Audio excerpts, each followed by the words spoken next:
Samsung recently launched their new Galaxy S20 series, and while we had the usual small and big versions of the new phone in the S20 and S20 Plus, Samsung also decided to throw everything they could at a newer, more expensive model, the Samsung Galaxy S20 Ultra.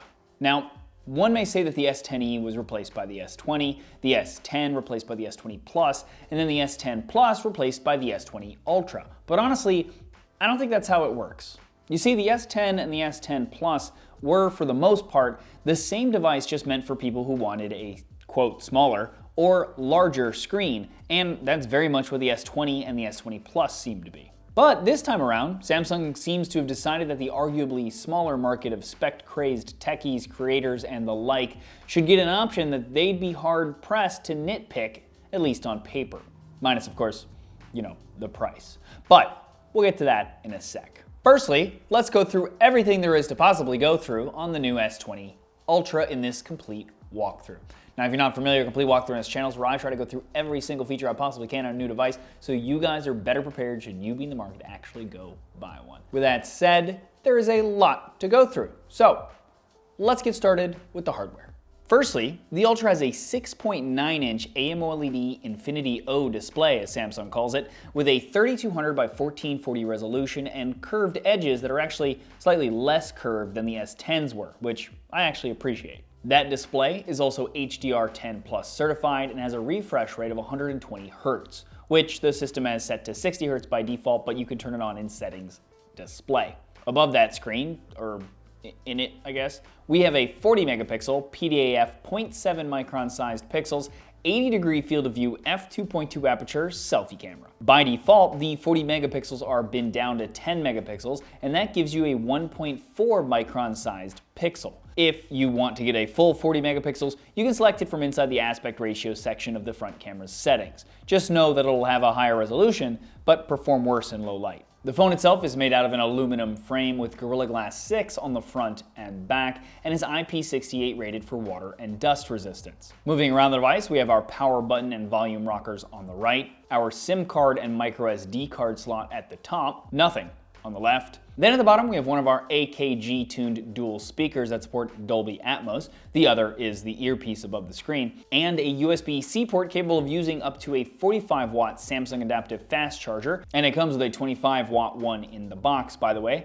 to help charge up the 5,000 milliamp battery. We also have Qi wireless charging, and that supports 15-watt fast charging, and we also have reverse wireless charging to charge things like the Galaxy Buds Plus, for example, on the back of the phone at 9 watts. Under the hood, there's a Qualcomm Snapdragon 865 chipset, in the States at least, and that's what I have here. And that is paired with 12 gigs of LPDDR5 RAM and 128 or 256 gigs of UFS 3.0 storage. Or there's also a model with 16 gigs of RAM and 512 gigs of storage. For security, we have an ultrasonic fingerprint sensor in the display that does feel a bit more responsive than the one on the last model, but only just.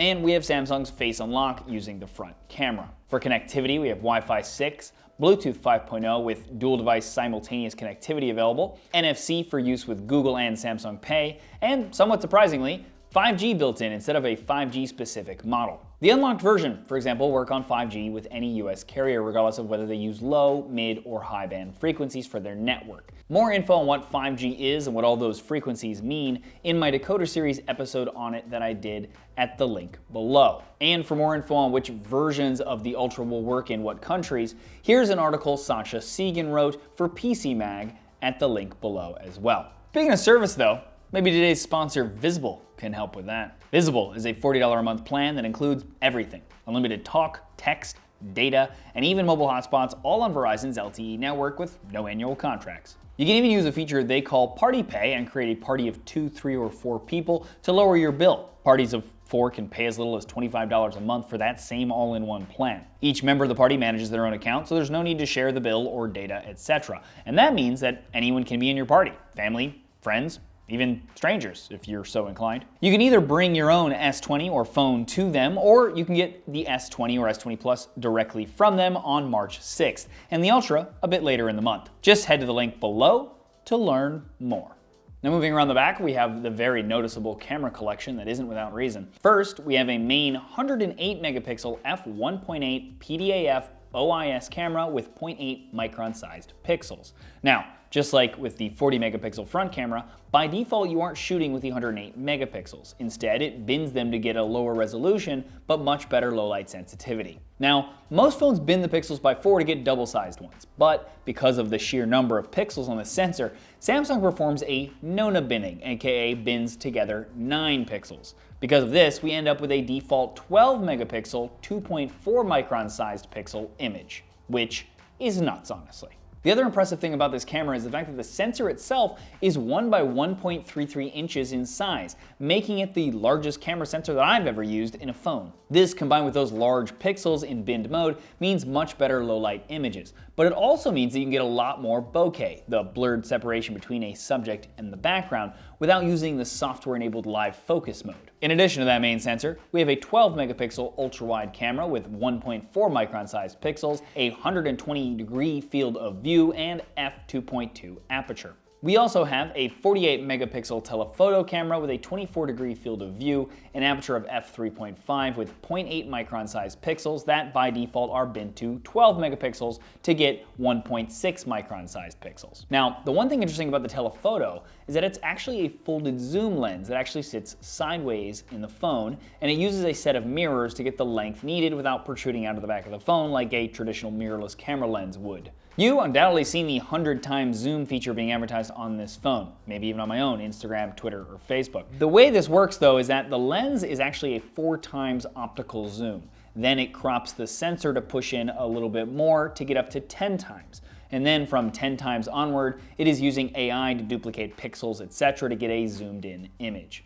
Now, it's because of this that you can tell a pretty big quality difference after 10 times that gets worse as we get closer to 100. Personally, I'd probably only realistically want to use the 5 times and occasionally 10 times, but even that is still impressive and useful, and anything beyond that is more of a gimmick, but still clever that they were able to add it at all. For video, we can record in 8K at 24 frames per second, and even grab 33 megapixel stills while recording in that resolution if needed. If you want higher frame rates, you can also do 4K up to 60 frames a second, or 1080p at 240 frames per second. Now diving into the camera modes, we have the following. Single take, this is a new feature that Samsung added that actually records for 10 seconds, and then the phone automatically will pick out different images from the different cameras, create time lapses, etc., all from those 10 seconds, and then put them all in your gallery. Pro mode, which allows you to control things manually like ISO, shutter speed, etc. Panorama, which allows you to take one long photo that stitches together to give you a much wider shot. Food, which, as far as I can tell, just ups the saturation and adds a little bit of a vignette to the image. Night mode, which is a long exposure shot that the phone can use to get better images in low light. Live focus, this is Samsung's version of portrait mode that allows you to separate the subject from the background with a little bit of software-enabled blur effect. Live focus video, which is the same concept but for video. Pro video, which is just like the pro camera mode except for video and allows you to control all of those same manual settings. Super slow-mo, which records for about 4 seconds, it seems, at 960 frames per second, and then you're able to play that back at really slow speeds. Regular slow motion, which actually records at 1080p at 240 frames per second. Hyperlapse, which takes a video and then automatically speeds it up. Bigsby Vision, which is Samsung's version of Google Lens. And finally, AR Zone, which allows you to create doodles, use AR emoji, etc.